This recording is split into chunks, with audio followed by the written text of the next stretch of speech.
Olá, gente boa, tudo bem com você? Meu nome é Alisson, seja bem-vindo ao canal Leituras. Hoje a gente vai falar do livro Que Horas São? É um conjunto de ensaios do crítico literário brasileiro Roberto Schwarz. Antes que eu esqueça, se você já acompanha o canal ou se ao final desse vídeo você gostar desse vídeo, eu te convido aí a retribuir o esforço de produção desse canal. A chave Pix está aqui embaixo e também na descrição do vídeo.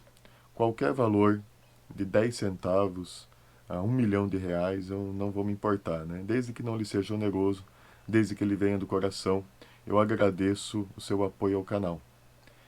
Bom, é, vamos falar um pouquinho do Robert Schwarz.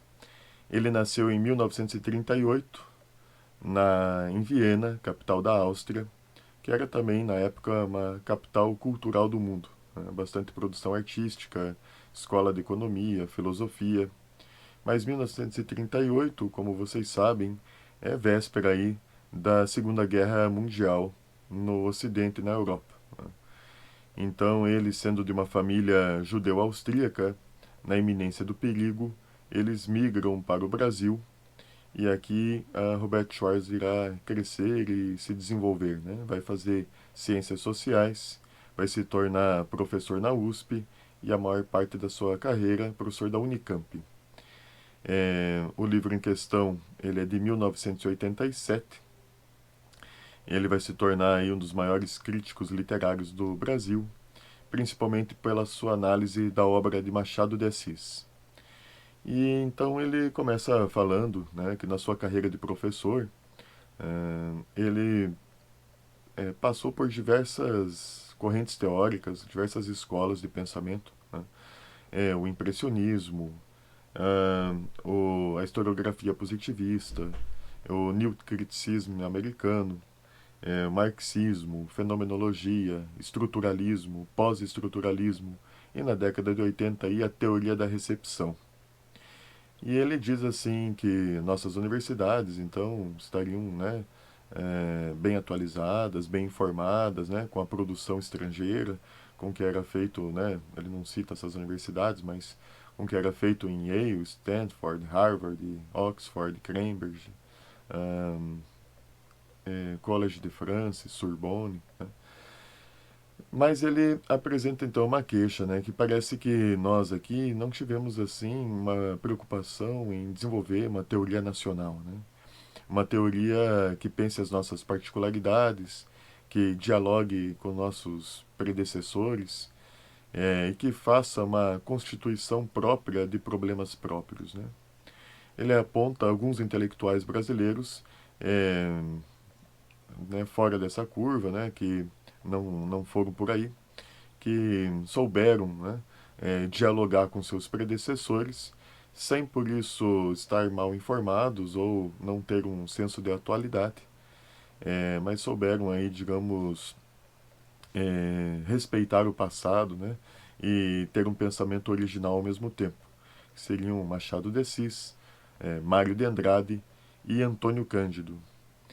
Então ele fala que não se trata de uma continuidade por continuidade, né, de um apego à tradição, mas simplesmente de evitar uma moda que consiste em ter uma paixão pelo novo, né, e também um prazer com a ruptura da tradição, sem que antes essas teorias tivessem amadurecido o suficiente, né, tivessem produzido seus frutos, ou mais frutos, tivessem ido até o final, ao cabo, né, das suas implicações.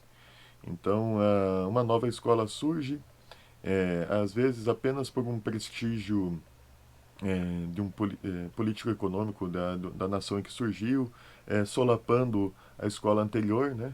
Não porque a escola anterior tivesse se esgotado, né? Mas simplesmente por modismo, né? Bom, com isso faz também uma analogia com o pressuposto, com o ponto de partida dele, que seria o fato de que no Brasil há um sentimento de mal-estar de que nós levamos uma vida cultural inautêntica, uma vida cultural postiça, uma cópia, uma imitação do que é produzido no estrangeiro. E aí ele vai citando, né, que esse mal-estar, que esse incômodo, ele aparece em diversos setores, em diversos níveis, em diversos segmentos da nossa vida cultural, e tanto no espectro político da esquerda quanto da direita. Entre os exemplos, ele fala, por exemplo, Papai Noel, aqui no trópico. Então, Papai Noel no calor do Brasil, no calor tropical, usando, né, sua roupa vermelha de esquimó, não tem cabimento. Também fala da guitarra elétrica na terra do samba, também menciona que o povo brasileiro teria, acho que, uma propensão ao autoritarismo e, ao mesmo tempo, convive na democracia. Fala no século XIX do nosso parlamento, que tinha como modelo o parlamento inglês, liberal, né, com sua paixão pela liberdade, e ao mesmo tempo coexistia com uma economia escravocrata. Né? Ele não fala isso no livro, mas no Brasil, né, foi aí o último país do Ocidente a abolir a escravidão. Né?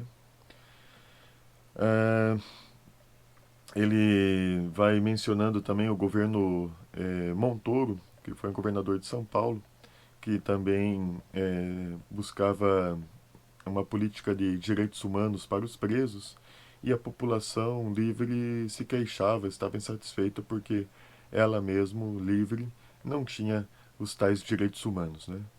Então, parece que entre a letra escrita, entre os modelos que nos inspiram, há uma discrepância, uma dissonância, um hiato com a realidade que vivemos, com a pobreza, com a miséria. Né? E esse sentimento, então, de inadequação, né, ele vai, então, se expressar aí na política do espectro da direita, vai, então, acusar que o marxismo seria uma teoria alienígena à realidade brasileira, né, como isso não está no livro, mas sim seria uma teoria alemã do século XIX, ultrapassada, né? Mas ele menciona que era percebido então como uma teoria exótica, alienígena ao nosso território. E a esquerda buscava então subtrair, né, expulsar, não o marxismo, mas o imperialismo, né? Seja o imperialismo inglês, talvez aí desde a abertura dos portos em 1808, né? Seja o imperialismo dos Estados Unidos, ele não menciona diretamente, mas talvez, né, Operação Condor e todas essas coisas aí, né? Lembrando que o livro é de 1987, portanto aí bem no início da nossa redemocratização, né? Nesse sentido, a gente vai ter aí o título do livro, né? Nacional por subtração. Então ele apresenta a ideia de que a gente estaria numa luta de reconquista pela expulsão do estrangeiro. Então, o nacional, o autêntico brasileiro, ele existe cá entre nós, né? Basta a gente reconquistá-lo, e essa reconquista, então, implicaria na expulsão, né, do inimigo, que seria aí as nossas influências estrangeiras que imitamos e que faz com que a gente tenha uma vida inautêntica, né? Uma cópia, uma vida postiça. Então, novamente, no caso da direita, a reconquista seria pela expulsão do marxismo, então nacional por subtração, assim, e na esquerda a reconquista seria por expulsão do imperialismo, nacional por subtração, assim. Né? Bom, ele também vai mostrar como que isso aparece na literatura. Aí ele cita então uma obra de Lima Barreto, Policarpo Quaresma, que faz aí o protagonista uma figura caricata que busca resolver os problemas do Brasil pela brasilidade, e nisso não só expulsar ingleses e a influência inglesa e francesa, mas a própria influência portuguesa, né? Buscando então na concepção aí do livro um retorno ao passado, e então o protagonista procura falar em tupi, né? Porque falar em português já seria aí uma forma de vida inautêntica brasileira, né? E que a verdadeira autenticidade do Brasil estaria aí no idioma tupi. É, além dessa referência literária, né, que seria então uma busca histórica por nossa brasilidade, né, um retorno ao tupi, né, visto aí como um idioma do passado, é, há também a referência a uma obra mais recente, da data do livro, mais contemporânea ao livro, parece que de 1967, a obra Quarupi, de Antônio Calado. Né? Quarupi, que se refere aí a um ritual indígena, né? Que é um ritual dos mortos. Né? É, nessa história, né, de um padre que deixa de ser padre e vai para o interior do Brasil, né, no Xingu, é, a brasilidade seria não uma questão histórica como em Policarpo Quaresma, né, de retornar ao idioma tupi, mas seria uma questão geográfica, de se distanciar da costa atlântica e buscar a brasilidade aí no interior do Brasil, né, na Amazônia, no Xingu, né, onde aí o autor vai encontrar um formigueiro. Né. É, bom, ainda uma outra referência que aparece mais para frente nesse ensaio, uma outra referência literária, que é com relação ao Oswald de Andrade.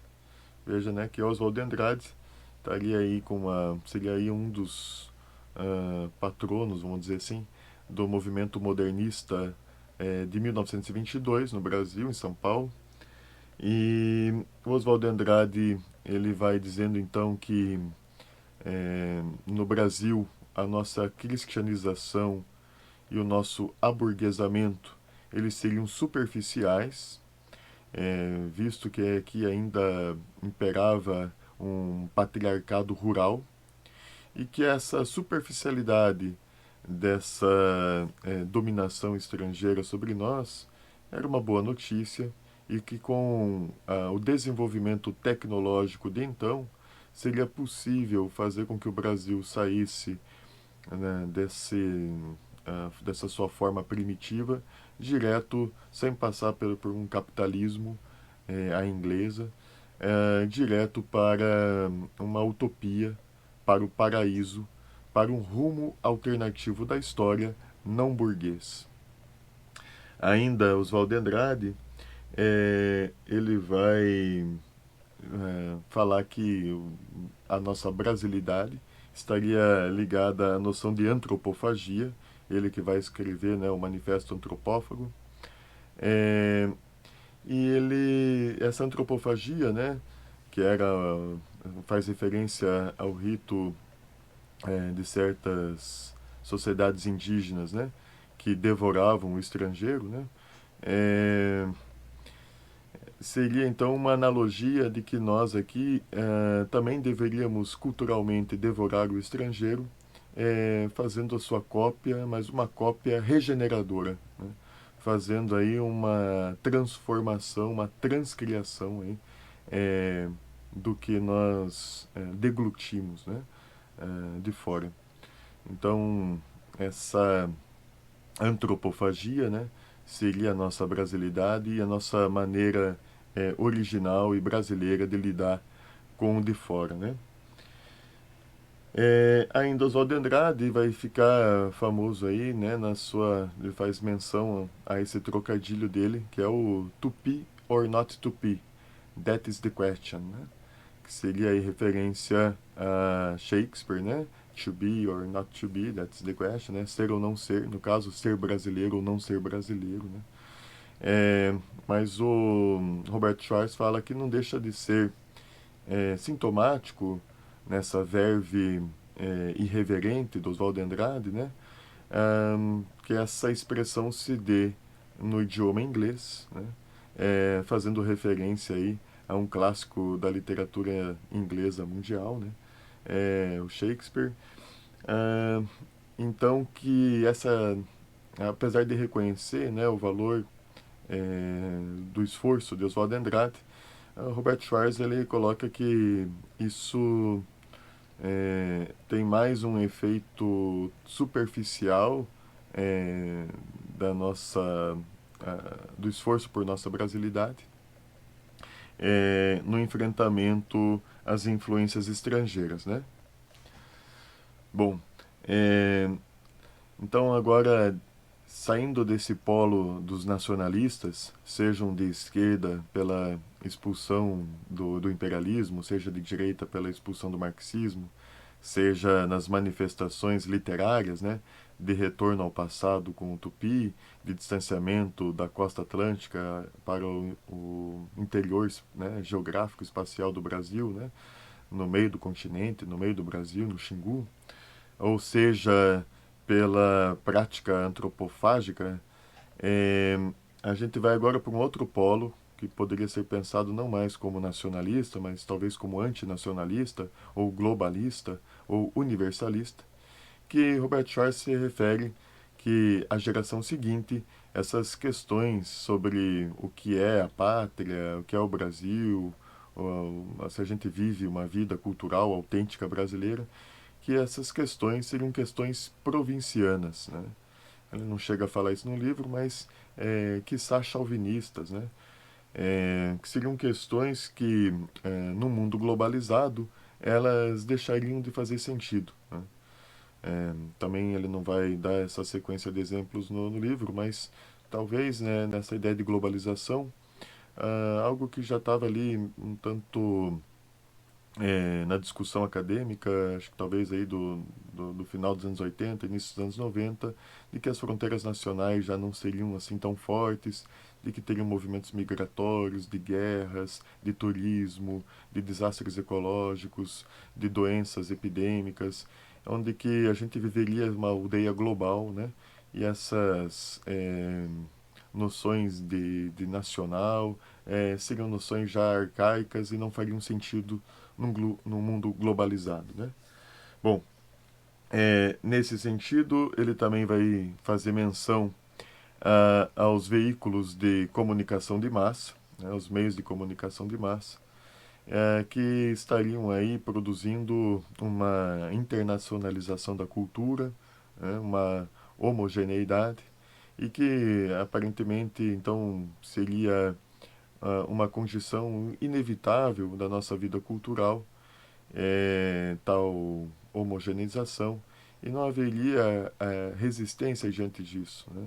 Inclusive, os meios de comunicação de massa, eles acabariam até sendo apresentados como algo revolucionário, né? Não algo a ser combatido, mas em si mesmo de uma transformação positiva, né? E ele também vai citar ao encontro dessa argumentação mais universalista a influência de filósofos franceses, né? Ele fala explicitamente no Michel Foucault e no Jacques Derrida, é, que fariam assim uma ideia de não mais uma hierarquia, né? De que o poder, então, não seria só uma questão do centro para a periferia, de cima para baixo, né? Mas que haveria contrapoderes, então não haveria mais essas noções arcaicas de primeiro e segundo, de original e cópia, de antecessor e sucessor, de bom e ruim, né? Mas que tudo é original, tudo é cópia, tudo é uma continuidade, sem primeiro e segundo, sem hierarquias. E nesse sentido, talvez nos seus usos, e não que esses filósofos franceses tenham eles mesmos dito isso, é, haveria então também essa ideia de que não haveria mais nações desenvolvidas e subdesenvolvidas, e que nós aqui, brasileiros, né, poderíamos nos sentir felizes, né, e confiantes de sim estar vivendo uma vida cultural autêntica, né, e ser sim uma nação desenvolvida culturalmente, etc., né? O que parece que era muito conveniente para nós esse abandono dessas questões nacionalistas ou de uma questão da origem e da tradição em abraçar assim facilmente essas filosofias francesas que seriam como ideologias que nos justificariam diante do mundo, nos apresentando assim, então, agora como uma nação desenvolvida, né? Uma nação com uma vida cultural autêntica. E ele fala que não deixa de ser irônico que essas questões é, que vão questionar o primado da origem ou o primado da originalidade, que essas questões tenham sido postas por nações desenvolvidas e não por nós mesmos, né? E que foram nós mesmos, né, brasileiros, que de repente nos deslumbramos novamente com outro estrangeirismo que aparentemente nos favorece. Mas aí ele coloca algumas questões diante disso, né? Na página 36. Resta ver se o rompimento conceitual com o primado da origem leva a equacionar ou combater relações de subordinação efetiva. Será que as inovações do mundo avançado se tornam dispensáveis, uma vez desvestidas do prestígio da originalidade? Tampouco basta privá-las de sua auréola para estar em condição de utilizá-las livremente e transformá-las de modo a que não sejam postiças. Contrariamente ao que aquela análise faz supor, a quebra do deslumbramento cultural do subdesenvolvido não afeta o fundamento da situação, que é prático. A reprodução de soluções de ponta responde a necessidades culturais, econômicas e políticas de que a noção de cópia, com sua conotação psicologizante, não dá ideia e as quais não especifica. Basicamente a ideia assim de que a nossa relação de subordinação, né, não se afeta diante dessas ideologias, né? Bom, aí em seguida ele vai apresentar o nosso crítico cultural Silvio Romero, né, que se hoje Machado de Assis é uma unanimidade entre nós, né, e até mundialmente, à época, né, Silvio Romero, contemporâneo de Machado de Assis, era um crítico, né, que considerava o próprio Machado de Assis algo menor, né, é, como diria um amigo, mais chato de Assis. É, considerava o Machado de Assis uma cópia do humor inglês, da moda inglesa, no seu refinamento, na sua ironia. Machado de Assis seria ele próprio um sintoma da nossa vida inautêntica, né? E aí o Roberto Schwartz faz uma longa citação do Silvio Romero, a qual o próprio Roberto sintetiza, dizendo que o argumento do Silvio Romero é que há uma pequena elite aqui no Brasil que copia a cultura do velho mundo, né, da Europa, e que gera um distanciamento com o nosso povo, o povo brasileiro, que permanece analfabeto e inculto. Porém, no argumento do Silvio Romero, ele também vai dizer que o povo brasileiro, mestiço, teria assim, seria pouco dotado para a criatividade, para a originalidade. E aí vem, então, críticas do Roberto Schwartz ao Silvio Romero, dizendo assim que o Silvio Romero, então, está atribuindo a nossa subordinação, a nossa vida cultural inautêntica a um problema de raça. E ele fala assim, bom, se fosse uma questão de raça, não seria apenas a elite que copiaria o estrangeiro, mas seria todo o povo, né? E se fosse todo o povo, não aconteceria outra crítica do Silvio Romero, que é o distanciamento entre a elite e o povo. Afinal, se todos copiam o estrangeiro, não haveria tal distanciamento. Ainda uma outra crítica que aparece no Silvio Romero, é que a nossa vida cultural aqui seria como plantas dentro de uma estufa e que ignoram o meio externo. E se todos copiassem, não haveria tal estufa, visto que haveria então é, um, nós viveríamos todos no mesmo meio, né? Ah, aí então ele aponta, bom, se é uma questão de elite, né, o Robert Charles aponta, não é uma questão de raça, é uma questão de classe. E aí ele vai apresentar então os seus argumentos, eh, finalizando o texto, né? Ele vai dizer que essa tese da nossa cópia cultural ela é uma ideologia na acepção de Karl Marx. Bom, ele não vai explicar o que é ideologia em Karl Marx, mas como eu falei no início do vídeo, ele era formado em ciências sociais. Bom, ideologia em Karl Marx, né, aqui apresentando para vocês, aparentemente, né, a palavra ideologia, né, teria ideo, ideia, logia, estudo, estudo das ideias, seria o estudo das ideias, né? Mas não é essa a acepção em Karl Marx, né?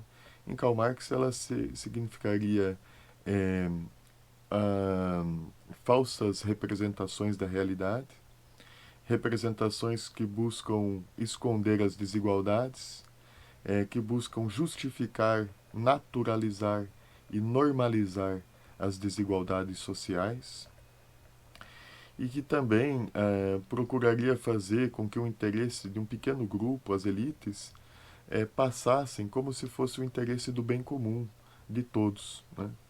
Então, como se fosse uma universalização dos interesses burgueses, né?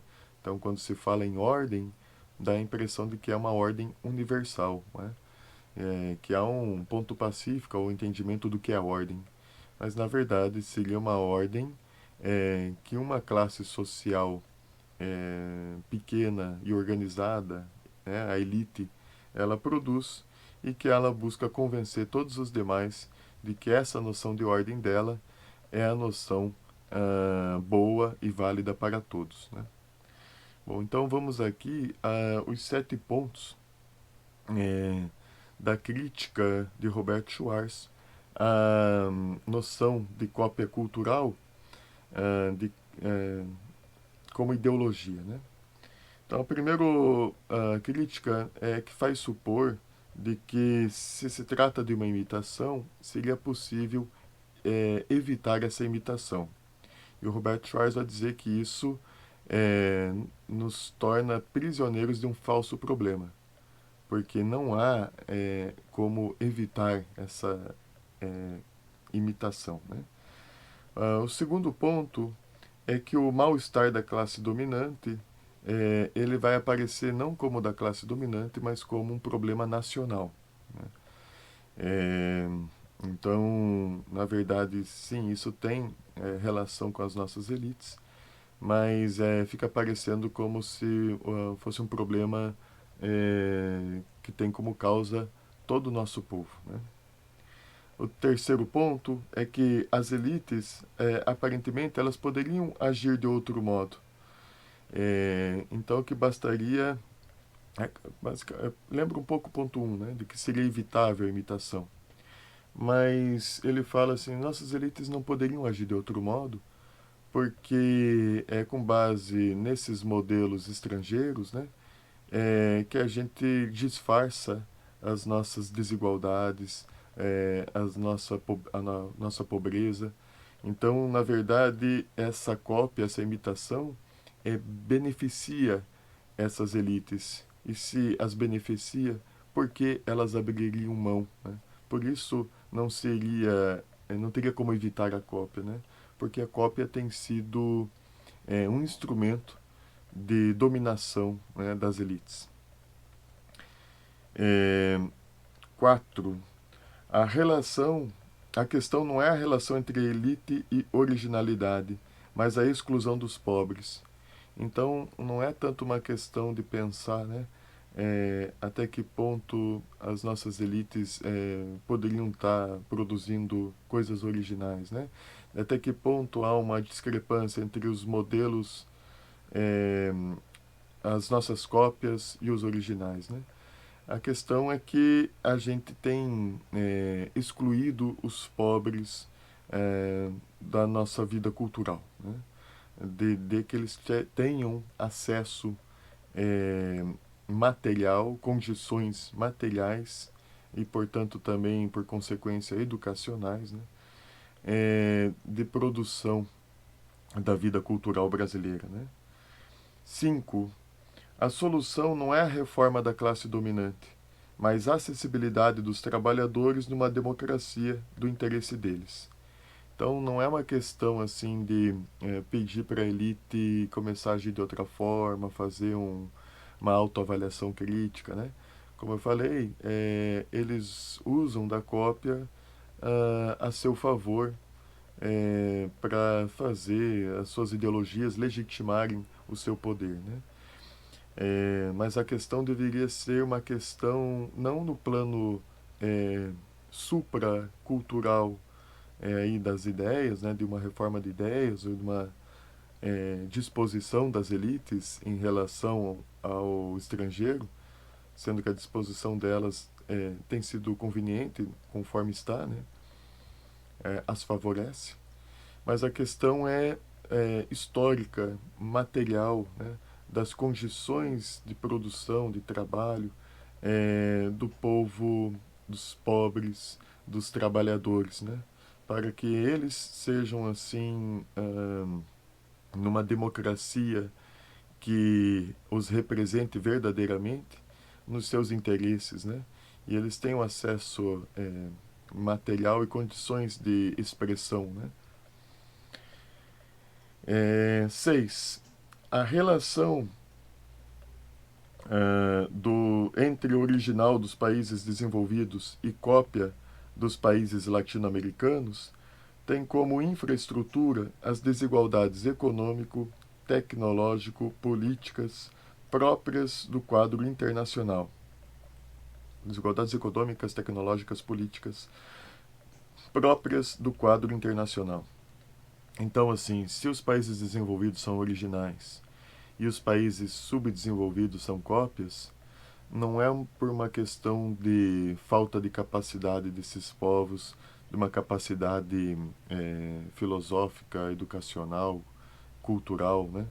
É por falta de recursos, né? Falta de um equilíbrio nas relações de poder em nível internacional, né?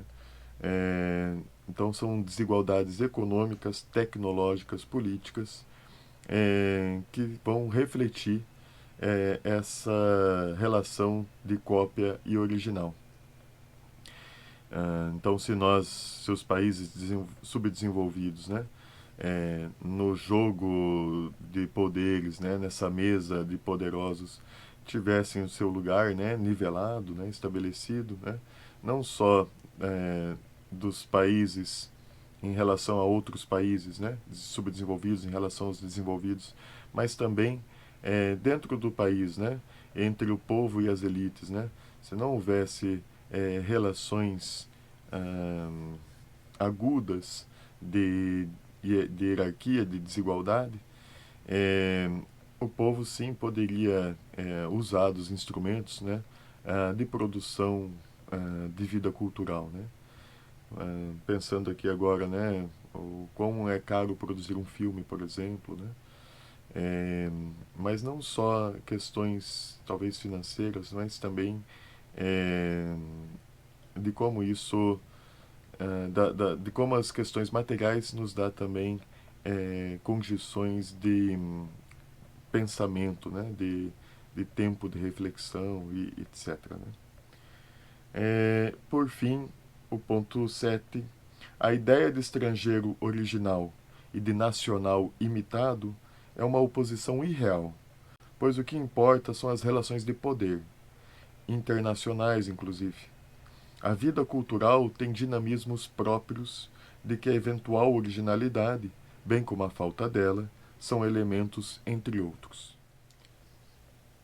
Então, assim, me pareceu que no texto do Robert Schwartz, esses 7 pontos, eles aparecem assim, um tanto rápidos, né, na sua aparição, e também não têm o merecido desenvolvimento, né?